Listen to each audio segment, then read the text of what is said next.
There's a profound difference between being lost and being disconnected from yourself. When you're lost, you don't know where you are or where you're going.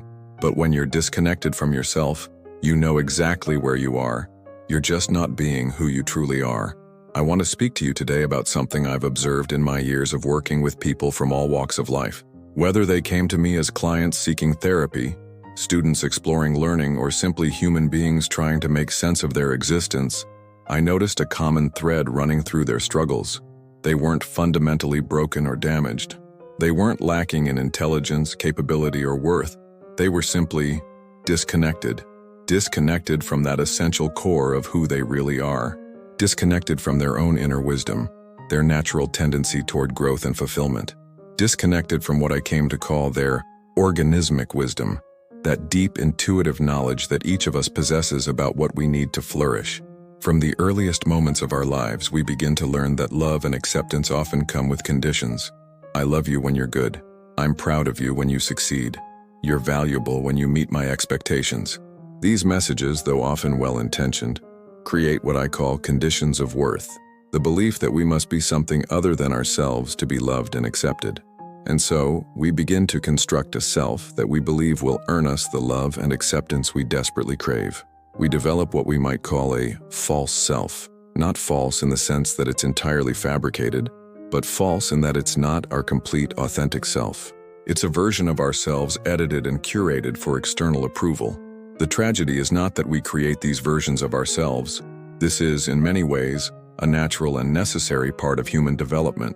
The tragedy is when we become so identified with these constructed selves that we forget who we really are, underneath all the layers of expectation and adaptation. But here's what I've discovered through decades of listening to people share their deepest experiences. Underneath all those layers, underneath all the conditioning and adaptation, there exists what I call the organismic self, your true, authentic nature. This organismic self has its own wisdom, its own direction, its own inherent tendency toward growth and fulfillment. Just as a plant naturally grows toward light, just as water naturally flows toward the sea, you have within you a natural tendency toward becoming more fully yourself, more integrated, more authentic, more alive. This isn't mystical thinking or wishful optimism. This is what I've observed again and again. When people feel truly accepted, not judged, not evaluated, not conditionally loved, something remarkable happens. They begin to trust their own experience again. They begin to listen to that quiet voice within that has been there all along, waiting patiently beneath the noise of external expectations. When we're disconnected from this authentic self, we experience what I can only describe as a profound existential loneliness. It's not simply the loneliness of being alone with others, though that's part of it. It's the deeper loneliness of being alone with ourselves, of living a life that doesn't quite fit, of wearing clothes that don't quite match our inner reality. People describe this disconnection in various ways. I feel empty. I don't know who I really am. I'm going through the motions. Something is missing, but I can't put my finger on what. I feel like I'm living someone else's life. But notice the language here. They don't say, I am empty, or I am lost. They say, I feel empty, or I feel lost. This distinction is crucial because feelings, however intense, are not permanent states of being. They're experiences, and experiences can change. The feeling of being lost is actually a signal, a message from your organismic self that you've drifted away from your authentic center. It's not a diagnosis of permanent damage. It's information about your current relationship with yourself. So how do we reconnect? How do we find our way back to ourselves? In my experience, it begins with what I call the necessary and sufficient conditions for psychological healing and growth. First, unconditional positive regard for yourself. This means developing a relationship with yourself that is not contingent on your performance, your achievements, your ability to meet external standards, or your capacity to be who others want you to be. It means offering yourself the same unconditional acceptance that every human being deserves simply by virtue of being human. This doesn't mean being uncritical or refusing to grow. It means approaching yourself with the same basic respect and acceptance you would offer a dear friend who was struggling. You wouldn't tell a friend, I can't love you until you fix all your problems. You wouldn't say, you have no value until you become perfect. Yet how often do we speak to ourselves this way? Second, empathic understanding of your own experience. Most of us have been trained to discount our own experience, to trust external authorities over our internal wisdom. We've learned to ask, "What should I feel?" rather than "What do I actually feel?" We've learned to wonder, "What would others do?" rather than "What feels right for me?" Reconnecting with yourself requires developing what I call empathic understanding toward your own experience. This means listening to yourself with the same careful attention you would give to someone you deeply care about. It means taking your own feelings, thoughts, and intuitions seriously, not as the final word on reality, but as important data about your inner life. Third, congruence between your inner and outer self. This is perhaps the most challenging aspect of reconnection, aligning your outer life with your inner reality. It means finding the courage to express authentically who you are, even when it's inconvenient, even when it doesn't match others' expectations, even when it feels risky. Congruence doesn't mean being impulsive or inconsiderate. It means finding ways to honor your authentic self while still being responsible and caring in your relationships with others. It's about integration, not abdication of social responsibility. Here's something profound I've discovered. The paradox of change is that we change most effectively when we stop trying to be different and start accepting who we are. When we can be genuinely present with our current experience, without immediately trying to fix it, change it, or escape from it, something remarkable happens. We begin to naturally evolve in the direction of greater authenticity and fulfillment. This isn't passive resignation. This is what I call creative adjustment, the natural tendency of a human being to grow toward greater integration and authenticity when the conditions are right. Think about it. When has lasting change ever come from fighting against yourself, from harsh self-criticism, from trying to force yourself into a mold that doesn't fit? Real change, deep, sustainable change, comes from understanding and accepting where you are now, and then trusting your natural capacity for growth. Your organismic wisdom is always present, always available. It speaks through your body, through tension when something doesn't feel right, through expansion when something aligns with your true nature, through that sense of rightness when you're moving in a direction that serves your authentic growth. It speaks through your emotions, not just the comfortable ones, but all of them. Anger might be telling you about a boundary that needs to be set. Sadness might be honoring something important that you've lost. Fear might be highlighting something that matters deeply to you. Even difficult emotions carry information about what you need and who you're becoming. It speaks through your attractions and aversions, your curiosities and resistances, your dreams, and your moments of unexpected joy.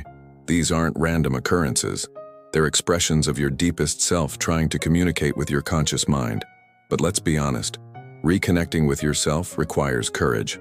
It takes courage to listen to your inner voice when it contradicts external expectations. It takes courage to trust your own experience when others dismiss or minimize it. It takes courage to be authentic in a world that often rewards conformity. This courage isn't the absence of fear. It's the willingness to act authentically despite the fear. It's what I call the courage to be, the fundamental human capacity to choose authenticity over approval, truth over comfort, growth over safety. And yes, there are risks. When you begin to live more authentically, some people might not understand. Some relationships might change. Some familiar structures in your life might no longer fit. This can be scary, even painful. But consider the alternative. The slow death of living disconnected from yourself. The profound loneliness of being surrounded by people who only know your constructed self. The exhaustion of maintaining a version of yourself that isn't quite true. Here's what I've observed.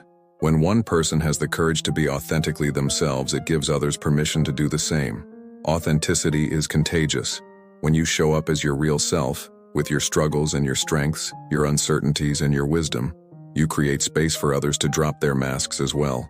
This is how we heal, not just individually but collectively. This is how we create the kind of relationships and communities where people can flourish. It begins with each of us having the courage to reconnect with our own authentic nature. So what does this look like practically? How do you begin the process of reconnecting with yourself? Start with small moments of honesty. Throughout your day, pause and ask yourself, what am I actually feeling right now? Not what you should feel, not what you usually feel, but what you're genuinely experiencing in this moment. Practice unconditional self-acceptance. When you notice self-criticism arising, try to speak to yourself as you would to a beloved friend. This doesn't mean ignoring areas for growth. It means approaching yourself with basic kindness and respect. Listen to your body. Your body holds tremendous wisdom about what serves you and what doesn't. Notice how different people, activities, and environments affect you physically. Your body often knows before your mind does whether something is right for you. Honor your preferences. We often dismiss our likes and dislikes as trivial, but they're actually expressions of our authentic nature. Whether it's the kind of music that moves you, the environments where you feel most alive, or the activities that energize you, these preferences are data about who you really are. Create space for solitude. In our hyper-connected world, we rarely have unmediated time with ourselves. Regular solitude, even just a few minutes a day, allows you to hear your inner voice more clearly. I want to be clear about something. Reconnecting with yourself isn't a destination you arrive at and then you're done. It's an ongoing process, a continuous journey of becoming more fully who you are. There will be times when you feel deeply connected to your authentic self, and times when you feel disconnected again. This is natural, normal, and part of being human. The goal isn't to achieve some permanent state of perfect authenticity. The goal is to develop an ongoing relationship with yourself that's characterized by curiosity rather than judgment, compassion rather than criticism, and trust rather than fear. Remember, you're not broken, and you don't need fixing. You're not lost, and you don't need someone else to find you. You are a human being with an inherent tendency toward growth, integration, and authenticity. Sometimes that tendency gets obscured by life's challenges, by conditioning, by fear, but it's always there, waiting patiently for you to reconnect with it. When you reconnect with your authentic self, you don't just heal your own life. You offer the world the gift of who you really are. And the world needs that gift. The world needs your unique perspective, your particular way of seeing and being, your specific contribution to the human experience. You don't have to be perfect to offer this gift. You don't have to have all the answers or be completely self-actualized. You simply have to be willing to show up as yourself, imperfect, growing, real. This is what I mean when I talk about the good life. Not a life without problems or challenges, but a life lived from your authentic center. A life where your actions align with your deepest values. A life where you're engaged in the ongoing process of becoming more fully yourself. So I invite you, not as an expert telling you what to do, but as one human being speaking to another, to consider the possibility that you're not lost. You're not fundamentally flawed or lacking.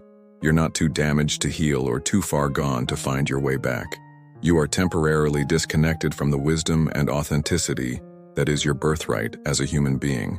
And that connection can be restored, not through force or harsh self-improvement, but through the radical act of accepting yourself exactly as you are right now and trusting your natural capacity for growth. The path back to yourself isn't about becoming someone new. It's about remembering who you've always been underneath all the layers of conditioning and adaptation. It's about coming home to yourself. Every moment offers you a choice. You can continue living from the constructed self that seeks approval and avoids rejection, or you can take a step closer to your authentic self. Every interaction, every decision, every response to life's challenges is an opportunity to choose authenticity over conformity, truth over comfort, growth over stagnation. This choice isn't made once and then it's done. It's made moment by moment, day by day, in countless small decisions that gradually orient your life toward greater authenticity and fulfillment. The journey back to yourself won't always be easy, but it will always be worth it. Because when you live from your authentic center, when you're connected to your deepest nature, life becomes more than just a series of obligations and expectations. It becomes an expression of who you really are, and that is perhaps the most profound gift you can give both to yourself and to the world. As we close, I want you to know that I have tremendous faith in your capacity for growth and healing. Not because I think you need to become someone different than who you are, but because I believe deeply in the wisdom and resilience that already exists within you. You have everything you need for this journey of reconnection. You have your own experience, your own inner wisdom, your own natural tendency toward growth. You don't need anyone else to fix you or save you or tell you who to be. You need support, yes, we all do. But the answers you're seeking are already present within your own authentic nature. So be patient with yourself. Be kind to yourself. Trust the process. And remember, you're not lost. You're just temporarily disconnected from the magnificent being you've always been. And that connection can be restored, one authentic moment at a time. The path home to yourself is always available. All you have to do is take the first step. The curious paradox is that when I accept myself just as I am, then I can change. Carl R. Rogers. If this message spoke to you, Take a moment to subscribe and turn on the notification bell so you'll never miss the next story that helps you reconnect with your true self.